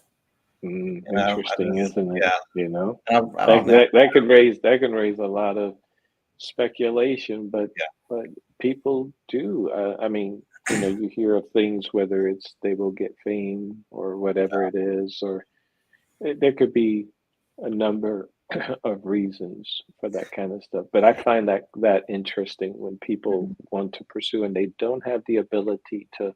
All hmm, right, maybe it isn't. It looks that way yeah. and it's scary, but maybe it isn't. And Mhm. we had a client this past spring, I believe. We didn't end up investigating, but it was a family, and the mother contacted us. She had a foreign exchange student come to their home for the school year, and she had two children, young children, and her husband. And the foreign exchange student had a brain aneurysm and died Mm, there. You know, so there's a lot of guilt there that they have someone else's child from another country in their home, and the child died. mm, Teenager, high school, but that family was experiencing a lot of trauma, yeah. and they were seeing a therapist, but They were also having things happen that they thought were paranormal. Hmm. But during the interview, there were so many things that she said that weren't logical in a healthy mental way. She had made a statement that, well, sometimes I have a hard time figuring out if it's a real person or one of my imaginary people. She was saying these things that made us go, I think there's some mental health issues here other than what she's coming to us for about the trauma from the girl When she mentioned imaginary people. Yes, she has mentioned Mhm. imaginary people, and then a few other things that we're just like, okay, there's more. There's more mental illness here than just trauma from that exchange student passing in her home. Hmm. I mean, I'm not a trained therapist, but the things she was saying, as a team, we're texting each other while the interview's going on. It's like, this is not good. This person really needs a lot of help. And she said she was seeing a therapist, but the therapist was with her church. And, Mm. what do you do with that? I mean, we Yeah. eventually and she was saying about, they're seeing this apparition. And then we were talking about, well, explain what the apparition is. What are you seeing? And she said, well, I see this pink, sparkly, glowing light, which I've never heard one described in that way before. So we finally just, and it didn't happen often. And she said her therapist told her that she needed to speak to someone in the paranormal because multiple people in the family was seeing the same apparition of the pink sparkly thing. So it wasn't just her. So therefore it had to be paranormal because the whole family was seeing it. I said, well, there's also mass hallucination, but Hmm. so we basically told her, well, since this doesn't happen often, we could come to your home and spend 8 hours and see nothing, and then we could leave and you could see this. So the best thing to do is just install your own security cameras in your home. And if you capture something, call us back and we'll come out. That's the way we kind of handled it, to give her some assurance, but without committing ourselves to going out there Hmm. to investigate, because she needed help, mental help. Hmm. Because Yeah. when she mentioned she couldn't tell the difference between imaginary friends and real people, Hmm. that right there Yeah. is, a big sign of something's wrong, I Mhm. thought. Hmm. Hmm. Mhm. Yeah. There's, There's a I lot mean, to that. yeah, that brings me to that documentary that we talked about. What Yes. was it? Oh, the devil on trial. Yeah, yeah.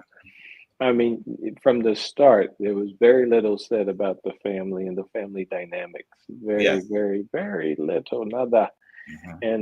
And then, I mean, the way that they arranged the whole story for that. But at the end, some things came out. Whether they can be verified or not, I don't know, because the Mhm. family by that time was so pulled apart. Yes. But you could see a lot of pieces. The family, that it's so important to understand the family dynamics. Like, who's Yes. in charge? What's their understanding of paranormal? Mhm. What's their understanding of, I mean, lots of things. And so, um, see, this is another place where it's important for investigators to be okay, um, with feeling like they have disappointed the family, Mhm. because it's not your role to try to, give them everything they want. Your goal is to do an investigation, and you educate them, of course, about the possibility that it could be explained naturally. This is the goal. But even still, like Yes. I said earlier, it doesn't take away from whatever meaning they might make about it, and it's important. That's where there's a piece that's missing, that there needs to be someone to help these individuals to somehow integrate whatever they have in a healthy sense, and Mhm. be able to then make it a part of their own journey in their lives. And you can do that, but it's not the investigator's role to try to make all of that happen. Yeah, we can't Mhm. heal the whole family Mm-mm. sometimes when there's family issues. And in Right. our interview forum, we ask things like, does everyone in the home agree on what's going on in the house?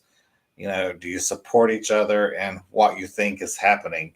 And those things really help us get a little glimpse into the family dynamics. It's like, well, yes, I'm believing it, but my husband doesn't believe it. And, you know, so right there, you know, there's some angst going on in the family about something that's going on that one perceives as paranormal. And Mhm. and you know, I tell, you know, my team members, you know, there's a lot of psychology in what we do as far as we've got to look for clues and things. You know, we're not there to diagnose people, but we're looking Mm-hmm. for, you Mm-hmm. know, the dynamics of things. Mm-hmm. Yeah. Yeah. Absolutely.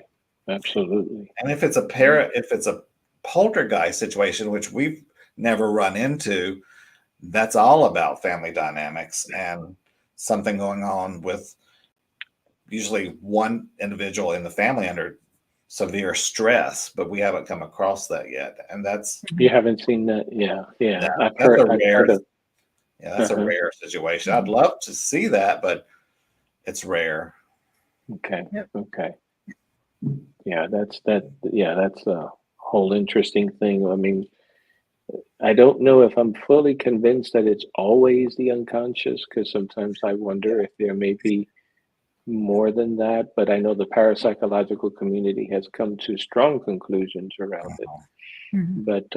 But but see, all that is so fascinating. And when it involves children, that Yes. I mean, I am sure that is very complex for you guys. I mean, for me, as I was telling you earlier, Philip, that one of the reasons why I prefer not to do an investigation is because if there's children involved, Yes. and if there are bruises, I'm a mandate reporter. I have to call in the authorities to investigate. That's just important. Not to say Mhm. that they've done anything. We know how the paranormal can work, and sometimes Yes. there are things that happen that have nothing to do with anyone doing any harm to anyone, but that's not the way that our world works and our system works. And so, Yes. it's I mean, that's some very sensitive stuff to deal with. Mhm. You know, Yeah. you know, and on the flip side of that, the one case that I talked to you the other night about it, where we had to call Child Protective Services, you know, when we're talking to the mother outside, and I noticed all the scratches up and down her arms, you know, where it looked like she had, and I said, "Oh, can you tell me about these marks on your arms?" And she says, "Oh, I just wake up with them, and I'm just, you know, it looks like something's clawed at me." And you know, that's a sign of drug use a lot of Mm, times. And mm, hers, that's, you know, I told you I was getting other information, and that was part of the problem. Was she was scratching herself Mhm. from yeah. drugs, and that nothing Mm, paranormal about that. You know, hmm. there's so much we have to look for that some of these younger and newer people, I don't think, have even thought about them running into. And Mhm. Hmm. that's Hmm. why Heather and I kind of do this. It's like, Yeah. you know, there's so much more than just, you know, you're going to find a ghost in somebody's house. You're going to find people, and with people Mhm. there's histories and there's drama and Yeah. there's Yeah. personalities and emotions, and all that Hmm. is plays Hmm. into the whole entire picture. Yeah. Hmm. And new Hmm. investigators need to be prepared that when you can't help a client, how to deal with it. Yes. Because that was, I mean, that I haven't taken a residential case since we moved to Florida. Because Mhm. my last case in Vegas, I had this poor 70-year-old woman crying on the phone, "I'm not crazy, I'm not crazy." But Mhm. we investigated her home twice, and there, we found no activity whatsoever. Mhm. And we tried to get her to go to counseling, and she refused to. Yeah. And it was like we couldn't help her anymore. And to me, that was Right. so traumatic to me that Mhm. I'm Yeah. like, okay, maybe I'm not suited for helping clients. I'm going to do behind the scenes and go back to doing my scientific experiments. And Hmm. someone who's not prepared for that, might give up the field altogether. Or give them bad advice and information is one of the Mhm. things I worry about. If they're not educated in the paranormal, they may tell them something that isn't true Mhm. and make it even worse and create trauma Mhm. for the client. And Yeah. that's like I watched some of the paranormal shows and just that documentary when all the children sitting around the table and you've got someone saying there's a demonic entity in your home and it's going to cause you to do X, Y, and Z.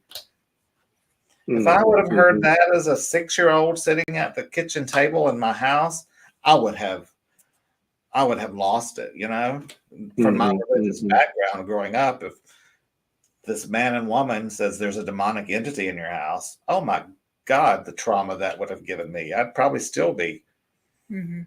not, having issues with it, which it looked like some of them were, as Right. adults. Or when you have to follow up after other teams who've told the person they have a demon in their home, and then they do the investigation and then don't ever contact the family again. So now they're scrambling to find another team, and they already, hey, we have confirmation there's a demon in our home. And it's like, are you sure? Yeah. Oh God, that's still, yeah, that's a tough one there. But it's, I think what you're both talking about is so important, whether they're new investigators or even seasoned Yes. investigators, the sense of understanding. Whenever you move into that space of another family, they're going to have expectations, they're going to Yes. have ideas, they're going to have convictions. And it's so hard, especially when you have, your heart is in the right place and you want to help them.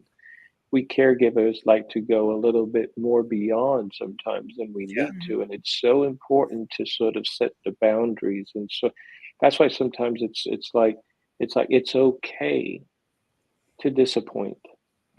Even as a therapist, I think sometimes my role is to disappoint, especially when you hear these stories about near death experiences, people get messages and all sorts of stuff around this experience that's very powerful and they're very strong, and then they come back and they want the world to believe it, they want people to hear them, and I get that, but they're coming with a message of unconditional love back into a world where it's very There is it. conditional.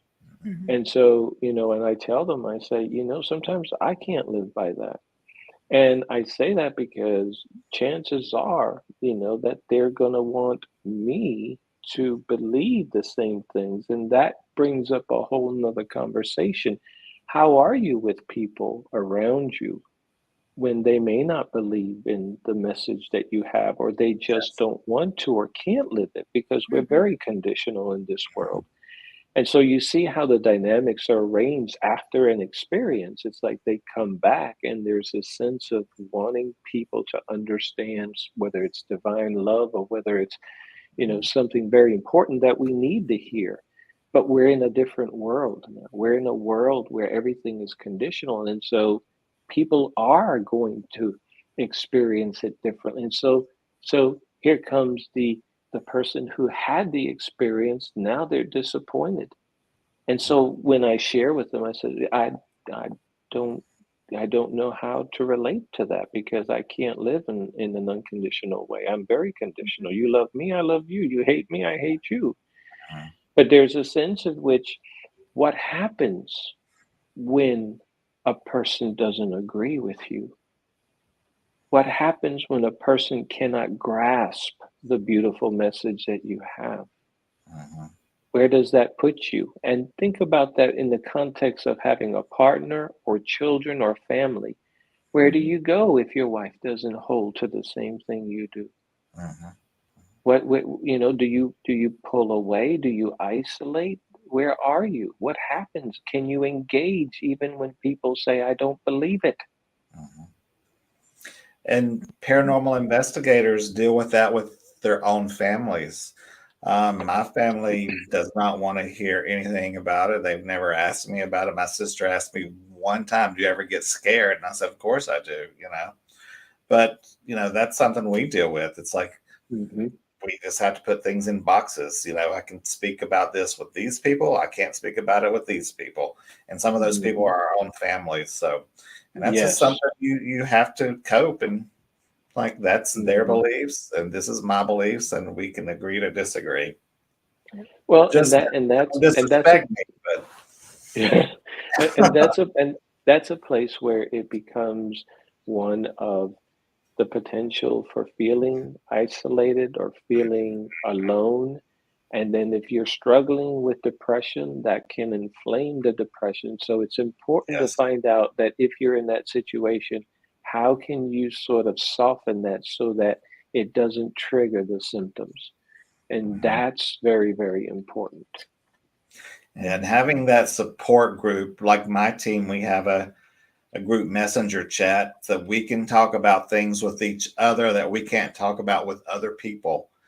And Hmm. just knowing, like, they can tell me this, and I'm not going to go, "Oh my God, they're crazy." It's like, no, we're a family. We're here for each other. It's very Hmm. important for Yeah, people to do this to have their support Mhm. group and their safety right, net.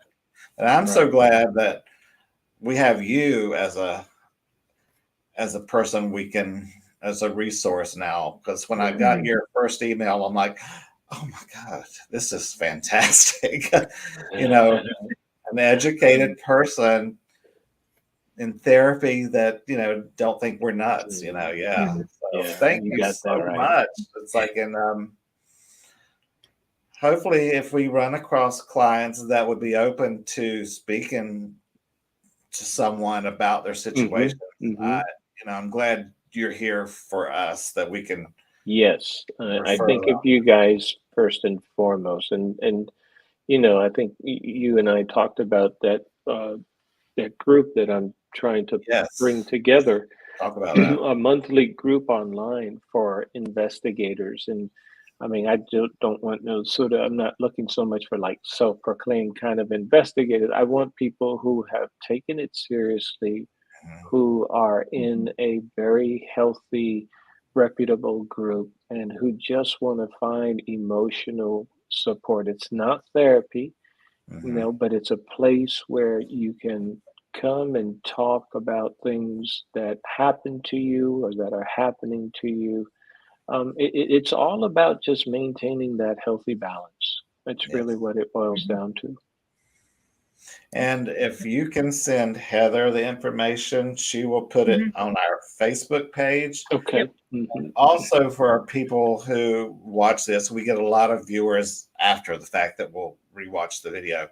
Hmm. Yep. Um, do you do online counseling like via Zoom and things for people that don't Yes. live here in Georgia? Because you are in Georgia.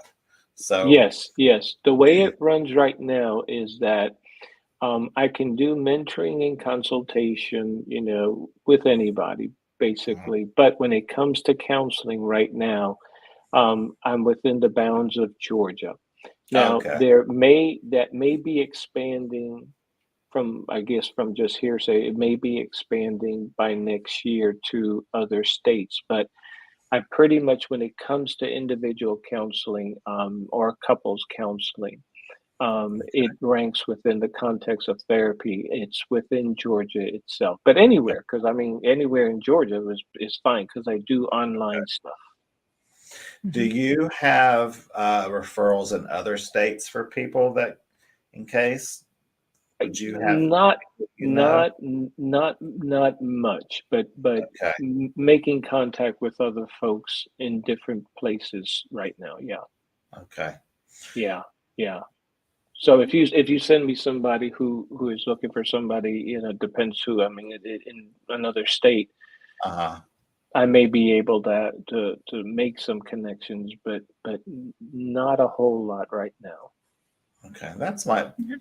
Yep. wonder how we could find a network like that. That would be really Hmm. amazing. Yeah, Mhm. yeah, wouldn't it? Yeah, I think that's so important to find those Mhm. connections. Yeah. But they need to be vetted. Like, I mean, you're amazing. Just, this our talk tonight shows that you know what you're doing. But Uh, And his some voice is so soothing. oh, I know. oh, It's thank you, thank relaxing. you. You just tell me a story and let me get in bed and just read me a story. I do hypnosis. Yes, I do, and that's what people say. They say your voice is so relaxing, and I'm like, oh, thank you.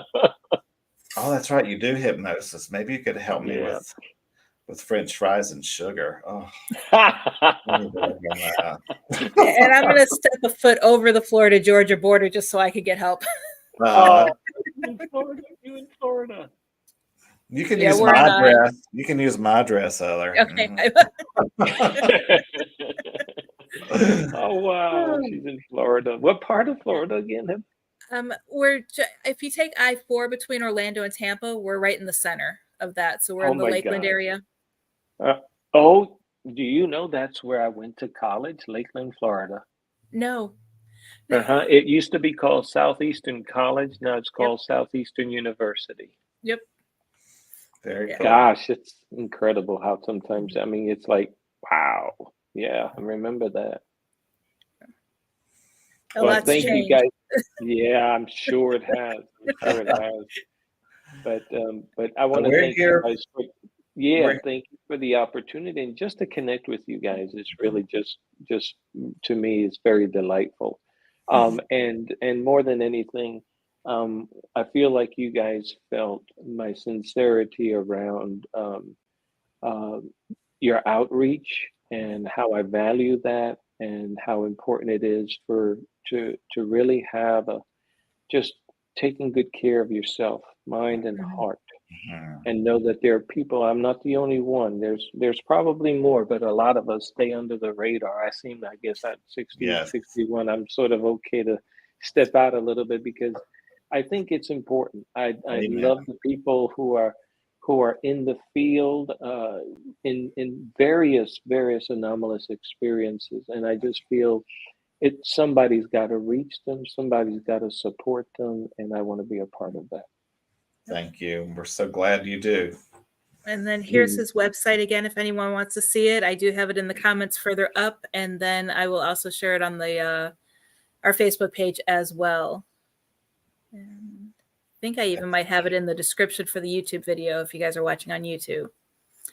But if anyone has any questions, you could always ask if you're watching the replay, and we'll make sure we get those questions to him so that way he can get the answers for you and get you the help that you need. And We anything need else to get before a I? list of his books also. Yes. If you want to send us a list, or are they on your website? Probably. Yeah, they're on my Oh, website, okay, and yeah, so yeah, they can. There's everything is there. They can look to see what I do, what my credentials are, and that kind of thing. So, excellent. Okay. and the Perfect. group that I'm talking about, that just to let the people know, that I'm looking for a total of 8 folks, and it's a free monthly online group for investigators. Okay. And that could be anywhere. It doesn't have to be in Georgia because it doesn't constitute therapy. Oh, Mhm. excellent. Oh, cool. And anything else before I start closing out with all of our banners? Mm-mm, mm-mm. Just tell everyone what's going on our next show. Yep. Okay. Well, real quick, if you guys want to follow us on Facebook at Ghost Education 101 or catch the replay on YouTube, also Ghost Education 101. Then in 2 weeks, we return for a paranormal roundtable discussion about mediumship and residential cases. And that one, Philip, you're actually going to I'll be running it from the background because all of the guests that I've emailed to be on the show replied. So we have 7. Oh boy. So Okay. it's going to get a little bit crowded on the screen. So I'm just going to hide behind the scenes and run the questions and everything for you guys. Okay. But since I have no mediumship skills whatsoever, Um, but it is an interesting group that we have coming. We even have absolutely. Catherine Sorilos from Greece joining us, Kevin Mm. or Kenneth Holden, Jennifer Lawrence. I had her on my show the other day, yesterday. Actually, she is amazing. And then I'm drawing a blank on the other ones that we have. Katie Foreman and one other one that I can't remember, and her husband will be joining us as well. Okay. Perfect. And then remember, we have no shows in December, but we will return January 3rd with special guest Alan to talk about different law enforcement techniques and the paranormal and his experiences that he's had. And then mark your calendars for later in 2024 on January 17th. We have special guest Karen Dahlman joining us to talk more about Ouija boards and her experiences. And then on January 31st, I have 5 women joining me on a paranormal roundtable discussion on women in the paranormal. And I will not be on that. Sounds exciting. I may have to join you guys for all of that. Twice a month, Wednesday nights at 9. You can always watch the videos later, but yeah, we have some good stuff. Great. And I will definitely be in contact with you to get all that information from you, as well as get you rebooked, because believe it or not, we're almost fully booked for next year. Wow. So I've been on the that is ball, and great. we just have a few spots left. Yeah, but people are already asking, come back. So they want you to come back. So Oh, great. Thank you guys so much. But that's beautiful. Good work out there. Good work. we're trying. So that is from me. So if no one else has anything else to say, thank you everyone for joining, and we will see you in 2 weeks. Bye-bye. Thank you guys so much. Great to see you guys tonight. Thank you. Bye. Bye-bye. Bye-bye.